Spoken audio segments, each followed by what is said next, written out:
Polres Mesuji, Polda Lampung sudah berhasil menangkap Andre, pelaku pembunuhan guru SD di Kecamatan Tanjung Raya, Kabupaten Mesuji, Lampung yang juga calon suami korban.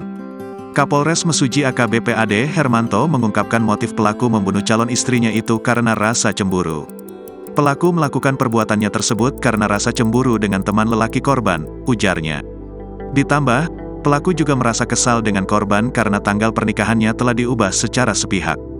Jadi korban merasa menanggung malu karena tanggal pernikahan yang sebulan disepakati diubah secara sepihak oleh korban, ungkapnya. Akibatnya, pelaku pun tega membunuh kekasihnya itu.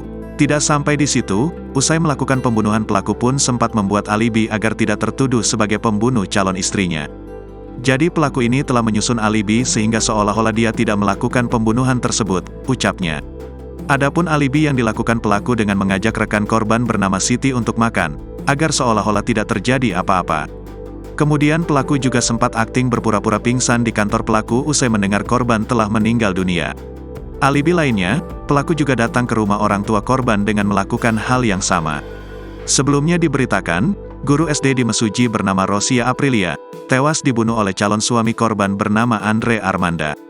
Hal tersebut diungkap oleh Kanit Reskrim Polsek Tanjung Raya Ibtu Sutrisno setelah polisi berhasil menangkap pelaku pembunuhan guru tersebut. Ibtu Sutrisno mengatakan pelaku berhasil ditangkap dalam waktu yang tidak lama. Ia juga mengakui jika pelaku yang ditangkap pihak kepolisian merupakan kekasih korban yang sebentar lagi akan melangsungkan pernikahan. Dari keterangan pelaku, keduanya hendak melangsungkan pernikahan setelah Lebaran atau pada April tahun 2024 mendatang. Sudah mau menikah setelah Lebaran, sudah ada tanggal dan pertemuan keluarga, kata Kepala Satreskrim Polres Mesuji AKP Sigit Barzali.